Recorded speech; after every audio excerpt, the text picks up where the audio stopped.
لا تقولي بط ولا فراخ ولا ديك رومي.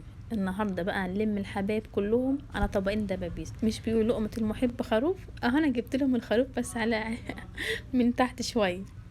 ونعمل حلة بطاطس زي بتاعت زمان بقى، سيبك من الصواني في الفرن والكلام ده كله جديد، ده خلونا في القديم كده زي ما علمتنا امي وامك وست وست جد. هتملى البيت ده، مش شرط تجيبي بقى وتكلفي نفسك والكلام ده كله. الناس كلها بقت حياتها صعبة وعارفين ظروف بعضنا، والحياة بقت صعبة على كله، فالناس هتقدر بعضها. فاي لقمة هنية، لقمة هنية بتكفي 100.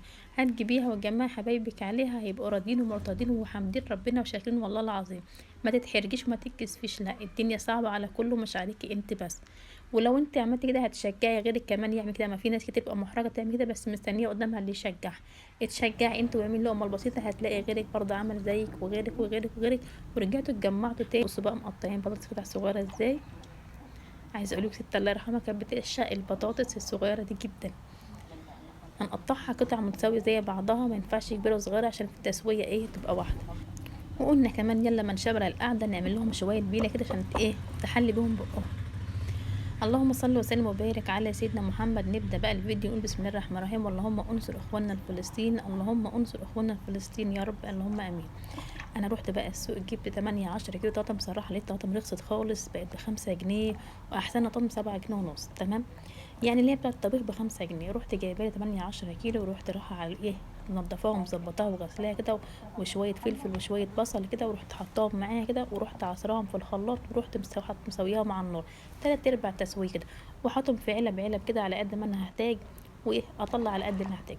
المهم رحت مطلعه علبه كده وحطيتها في الحله اللي شفتوها دلوقتي، ورحت غاسله البطاطس بتاعتي ومصفيها وحطها جواه. تمام، زي ما قلت لكم الطماطم مستويه نص تسويه. واخدت برضو جزء من الطماطم ديت برضو، رحت حاطه مقلبه فيها ايه الدبابيس بتاعتنا زي ما انتم شايفين كده. انا قلت لكم طبقين دبابيس، طبق دبابيس ب85 جنيه، يعني طبقين دبابيس 170 جنيه، يعني مش مكلفين فرخ، يعني عملنا عزومه بفرخه. اللهم صل وسلم وبارك على سيدنا محمد. صلاه تبقى عزومه مباركه باذن الله. ورحت حطاهم في الايه في الطماطم دي. الطماطم دي زي ما قلت لكم انا حاطه فيها التتبيله اللي هي بصل وفلفل وعصره معاهم الطماطم وشويه توابل والكلام ده كله، يعني عامله زي ما يكون مرده. تمام، هنسيبهم فيها ساعه ساعتين نص ساعه على قد وقتك. يا ريت كل ما تبقى وقتك متاح اكتر يبقى افيد وليها وتدي الطعم والتكه الاحسن. اللهم صل وسلم وبارك على سيدنا محمد. الطاجن بتاعتنا اهيت. هنحط بقى ايه، هنقلبها شويه كده ونقوم حاطين المرقه بتاعتنا. انا عايزه اقول لكم الاول مره احط مرقه، انا من النوع انا ما بحبش المرقه قوي بصراحه، بس لقيتها في التلاجة واحده كده قلت لها تعالي عشان نخلص منك بدل ما نرميها.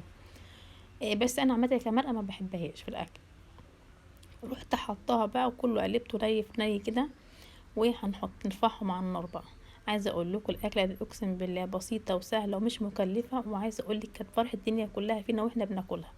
اللهم صل وسلم وبارك على سيدنا محمد. عايزه منكم بس لايك حبايب قلبي، فضلا وليس امرا، ترفعوا لي بالفيديو ان شاء الله باذن الله، ويا رب دي المحبه اللي بيننا وبينكم على بعض على طول. شايفه شكل الدبابيس في الصواني عامل ازاي بجد، يعني يفتح النفس ويفرح القلب، وحاجه برضو تشرف ما شاء الله ولا حول ولا قوه الا بالله. هنحط بقى ايه الصواني بتاعتنا دي في الفرن، بس الاول تكوني مسخنه الفرن قبلها 10 15 دقيقه بدرجه حراره اعلى حاجه 180 او 200، تبع درجه الحراره اللي عندك اعلى حاجه فيه تعلي فيه.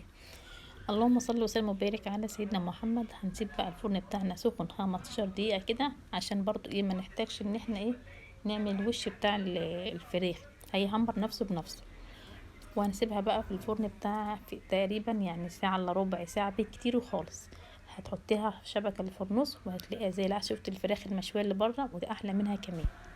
حابه بقى تعملي معاها شويه مكرونه، انا هعمل بالنسبه لي شويه رز بشعريه، بس هعمل رز بشعريه عشان عامله معاها بطاطس. لو انت مش هتعملي معاها بطاطس ممكن تعملي مكرونه مع الفراخ بس كفايه، وشويه سلطه وعيش وطحينه. عايزه تزودي بقى التكلفه براحتك انت، حاجه راجعه لك انت مع امكانيات.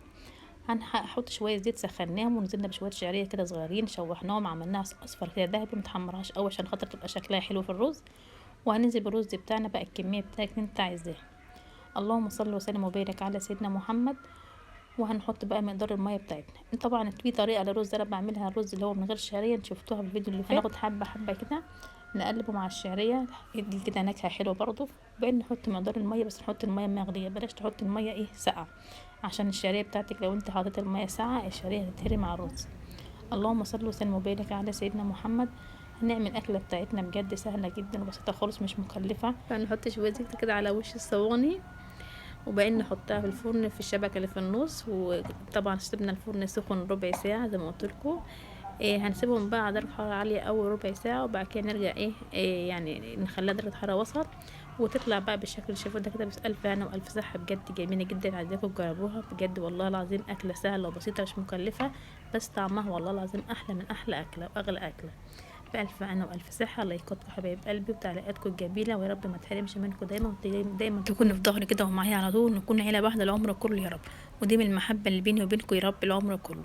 اللهم صل وسلم وبارك على سيدنا محمد صلاة تنصر بها إخوانا الفلسطينيين. اللهم صل وسلم وبارك على سيدنا محمد صلاة تنصر بها إخوانا الفلسطينيين. اللهم آمين يا رب العالمين. الحمد لله الديك بيقدم والملائكة موجودة حوالينا الحمد لله، وربنا إن شاء الله بإذن يستجيب دعائنا جميعا. اشوفكم على خير في فيديو جديد، والسلام عليكم ورحمة الله وبركاته.